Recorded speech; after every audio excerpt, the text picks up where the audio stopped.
Hello, I'm Stephen Cole and welcome to Click Online. This week we're at the Winning Post at the Jockey Club in Hong Kong's Happy Valley, and what better place to find out about gambling and how the internet has changed its gaming world. Coming up, Punter's Revenge. We take a look at how the betting exchange is revolutionising the way we gamble. What's next in the world of travel innovations? We step inside the cutting-edge labs in Hong Kong. All the latest net news, and Kate's scooping out the web's best sites. All that on Click Online in the next half hour.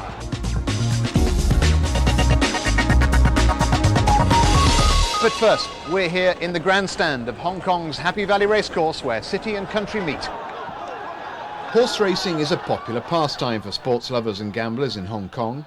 The first race was held here in Happy Valley in 1846, and night racing was introduced in 1973. The same year, the Hong Kong government authorised off-course betting in an effort to combat illegal bookmaking activities.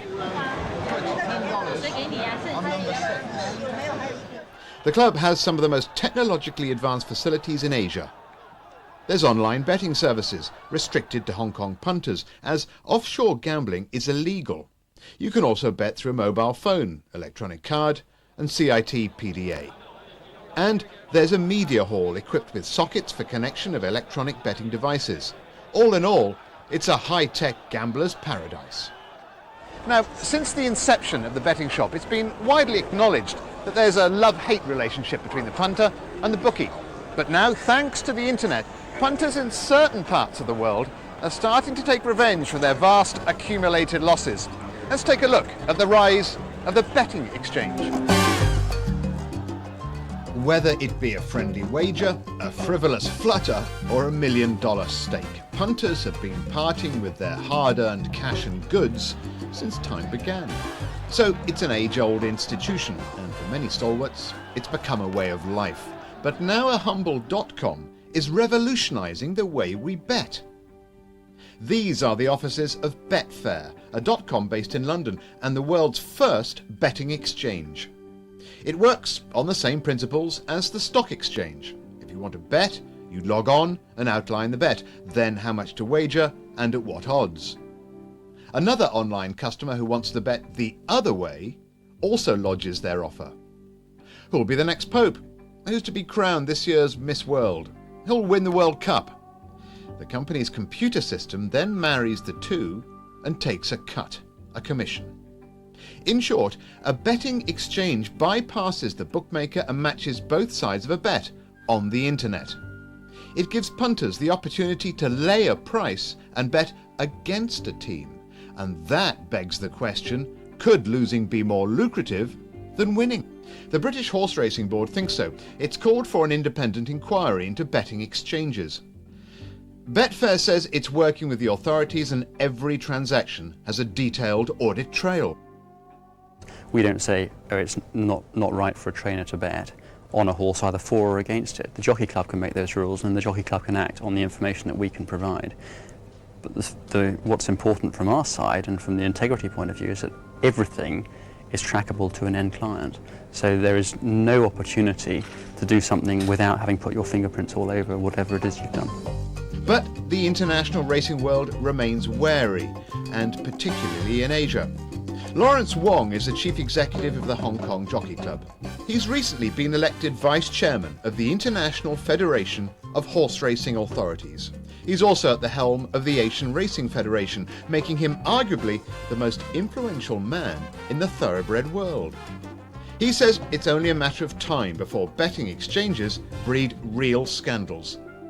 The fact that you can back a horse to lose, that itself is very bad for horse racing because it really destroys racing's this integrity, either perception or in substance.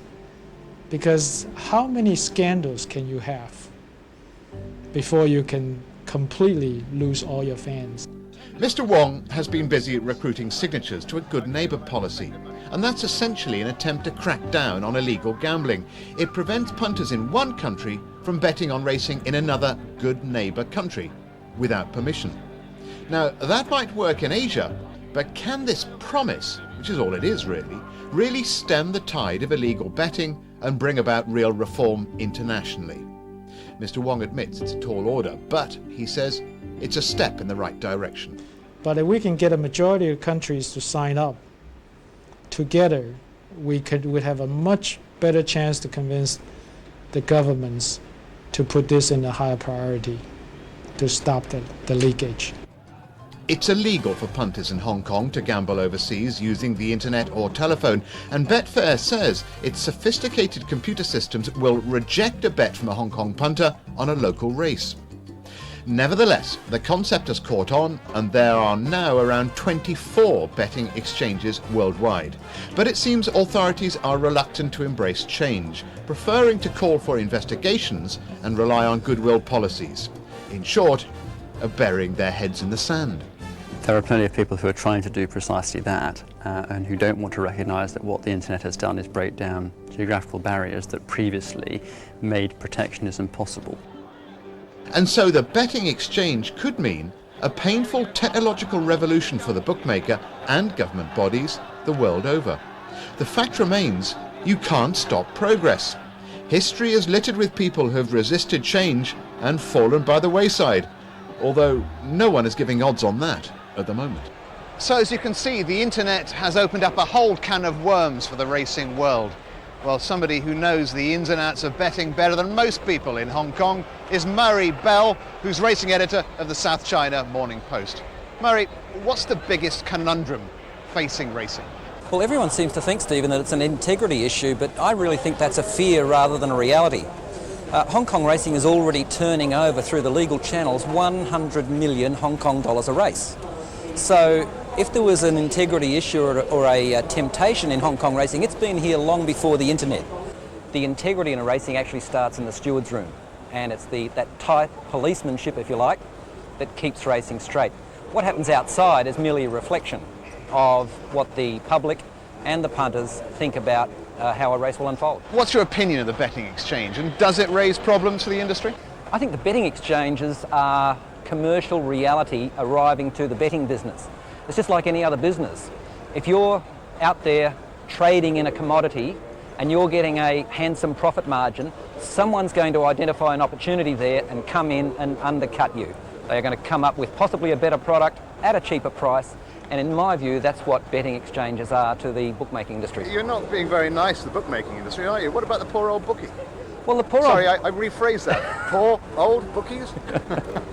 Yeah, there may not be too many of them, but in fact, every business has to evolve, Stephen, and bookmaking is no different. Betting exchanges are a way in which the bookmaking industry has evolved. It's a new product with a reduced margin, and it's the new age of commercial reality arriving. What is the biggest single technological change that's had an impact on the industry? It has to be the internet, but its impact has only scarcely been felt at this stage.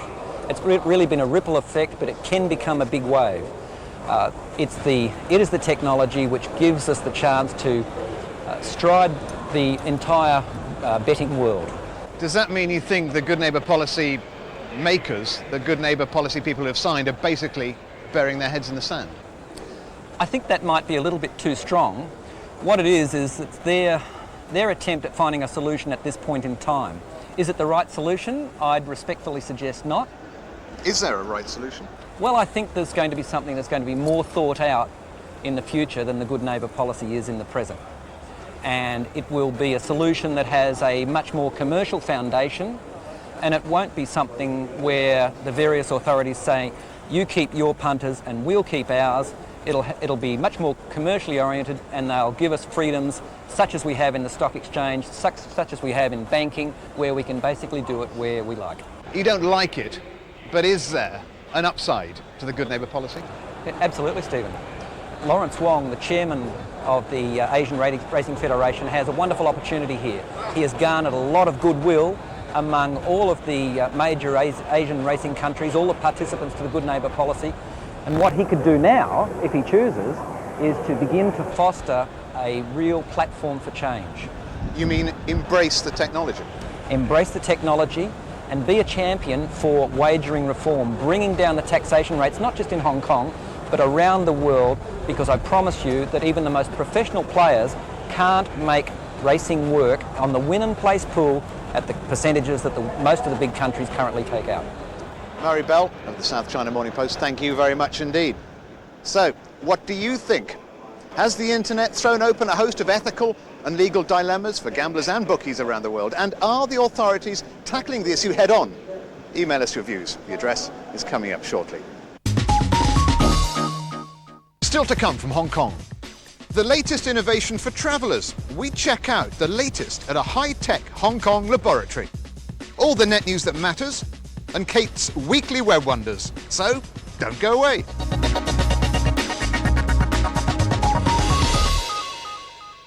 There's no denying that international travel has become increasingly sophisticated in the past few decades. But just how high-tech does the industry need to be these days to keep travellers happy? Well, Carmen Roberts went to visit a hotel here in Hong Kong that has its very own technology laboratory to create its own innovations. Here's Carmen. The Pan American Clipper arrives from San Francisco after a week of hopping from island to island across the Pacific. There's no denying the travel industry has come a long way over the last 50 years or so. Innovations in both the airline and hotel industries have revolutionized the market. But as the world of travel becomes more sophisticated, hotels have to come up with that little bit extra in service and facilities. Nowadays, it seems there's a constant battle for high-tech supremacy amongst upmarket chains. For many establishments, the concierge is key. But at the Peninsula Hotel in Hong Kong, it's the scientist.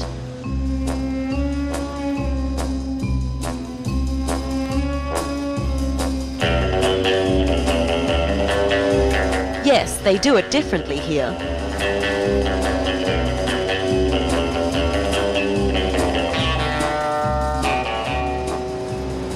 Now this might look like your average Hong Kong office block, but inside is the Peninsula Hotel's best-kept secret, its very own Q division, with a technology department that's capable of rivaling that of MI5's. This is the man they call Q, Fraser Hickox, the brains behind the Peninsula's technology laboratory. It's the only hotel group in the world with its own dedicated in-house research and development arm. Fraser's hard-working team of 19 includes 8 engineers. He keeps tabs on more computer experts at other Peninsula hotels dotted around the globe through a video phone. They write their own software, redesign hardware features, as well as produce their own plastics. They've driven countless manufacturing companies crazy with highly specific requests for more guest-friendly features and innovations. We've sat with companies in Japan and they keep giving us a telephone that's an office telephone. And we kept saying, no, we want a telephone which is feminine and something that your wife would allow you to put in your own home. And they couldn't serve it to us.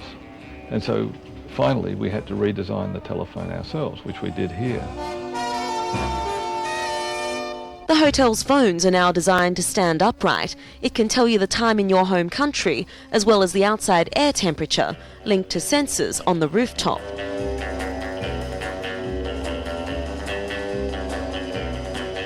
It's just one of the highly specialised innovations, all developed here at the labs in Aberdeen on Hong Kong Island.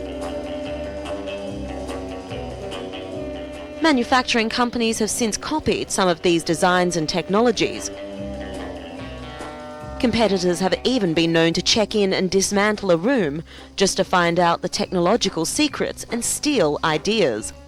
But according to Q, staying abreast of changes is the real key.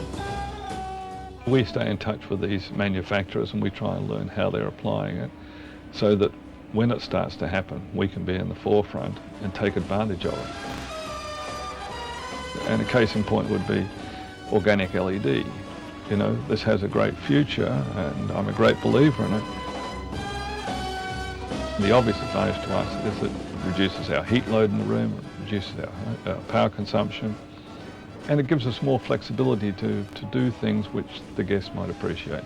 His vision for organic LED doesn't stop at television screens. Fraser's looking into OLED as an alternate light source. Could this be the hotel room's ceiling of the future? An in-house internet, television and radio system is also in the pipeline. But not all their bright ideas have been successful. We enabled everybody to be able to look at the stock indices spinning anywhere in the world, and we found no one watched it. It was actually the sporting information they were more interested in, and we didn't serve that. So they've learnt from their mistakes. Many hotels these days will try to be too high-tech. It's often more the user-friendly devices that guests favour. And so if I want to watch the sunset over Hong Kong Island while lying in bed, it's all there at the touch of a button. Fantastic view, a panorama of Hong Kong Harbour by night. Carmen Roberts reporting. Thanks, Carmen. Time now to take a look at some of the tech stories making the headlines this week. Who says we're no longer demanding PCs like we used to? Not research firm iSupply, which reckons the global market for computers is now witnessing double-digit growth for the first time in 2 years. It predicts the revival for PCs, along with chips used in phones and PDAs, is set to continue next year. The pirates are back at it again. Copies of the next version of Microsoft Windows are on sale years ahead of its intended release date. CDs containing the software, codenamed Longhorn, are being sold in Malaysia at bargain basement prices. But pirates and buyers beware, the software is an early or beta version which was distributed at an LA conference and is not the finished product. And finally, stick insects, worms and wheels were just some of the artificial intelligence creations competing in the world's first online race between humans and computers. Teams of programmers using their own brain power competed over computer-generated terrain against virtual robots. The results? Well, quite comforting really. All the designs were beaten by a Canadian machine developed by humans. So, it looks as though we're still smarter than silicon. For now. And for more on those stories, head for the technology section of the BBC News website at bbc.co.uk. Now to our very own savvy surfer. Here's Kate Russell with this week's Internet Highlights. Kate. Thanks, Stephen. Everybody loves a party, and if you want to throw a bash that your friends will be talking about for months, then point your browser at this website for some excellent celebratory ideas. AdultPartyIdeas.com contains a huge selection of great party ideas for any occasion you care to think of. Just scroll down the long list of choices and click through to read the details. The design of the site itself is quite primitive, but many of the party ideas, which have mostly been submitted by users of the website, are really detailed and well thought out. Bear in mind that as with all user-generated content, the ideas could contain anything. Now, there's no warning on the front page, and I didn't find anything offensive, but make sure you read them at your peril and exercise common sense at all times. I love this suggestion for a 1980s 30th birthday party, ideal for surprising someone who was a teenager during the 80s. It's filled with music and activity suggestions to really get the party atmosphere going. Well, that should be enough to get anyone in the party mood. But if you're more of a stargazer than a party animal, then this site, suggested by Charlie Lackenby, should satisfy your thirst for celestial knowledge. As well as providing a wealth of astronomical facts and figures, including star charts and detailed information about the constellations we can see in the night sky, heavensabove.com aims to provide visitors with all the information necessary to observe satellites passing overhead, like the International Space Station and the Space Shuttle, as well as spectacular events such as the dazzlingly bright flares from Iridium satellites. Just select your observation location from their database to see what's coming up in your own section of the heavens. And I have to say, for those not already familiar with the terminology and science surrounding this subject, the content of the website will be pretty hard to make sense of. It's designed to cater for the enthusiast rather than the absolute beginner. So, if you want to use this information to observe celestial manoeuvres in the dark, you'll probably need a telescope and a fair understanding about the way the skies are mapped first. For those who do own their own telescope and understand the concepts covered by this website, it'll prove an invaluable resource for making the most out of your time observing the sky. Time now to come back down to earth and examine a website which aims to bring some common sense to the world of computing. Software programmers are constantly striving to give computers some basic form of common sense. Programming which requires a database filled with vast amounts of fundamental human knowledge, such as facts, rules of thumb, and heuristics for reasoning about the objects and events of everyday life. Companies like Psycor have been working on such databases for decades, but now you can contribute to a rapidly expanding resource on the web and help build a brighter future for intelligent computing at the website of Open Mind Common Sense. The purpose of this website is to encourage people from all walks of life to participate in teaching the Open Mind knowledge base about everyday human concepts and ideas. Through a series of entertaining activities, you'll be asked to explain elements of life from your own perspective, such as giving a reason why a fact is true. In this example, the prompt states, "Tigers are dangerous animals," and an appropriate response to this might be, "Tigers are large and carnivorous." I found it quite interesting learning about how I responded to the various prompts. It can be a good insight into the way you yourself view the world around you. The most fun section for me was Help Write a Story, which asks you to add a sentence to a continuing story that aims to explain to Open Mind how to go about solving a problem or participate in a human activity. The data collected by Open Mind is being compiled at an astonishing rate and is made available for free to anyone who wants to use it. According to the website creators, it's already being used in a number of high-tech applications, such as intuitive search engines, which use learned human ideas about certain keywords to provide a more accurate selection of potential matches. I think it's really exciting that we have the opportunity of contributing to such an important project on the web, and I hope you enjoy adding your own personal touch. Stephen. Thanks, Kate. And that's all we've got time for this week from Hong Kong. But if there's anything you've missed or you want to see it again, just go to our website. You'll find the link at the BBC News website at bbc.co.uk. You can also watch the show streamed and also link to other sites that we've mentioned. We do welcome your comments. Email us at clickonline@bbc.co.uk. But for now, from me, Stephen Cole, and all the team here in Hong Kong, until the next time we click online, it's goodbye and happy gambling.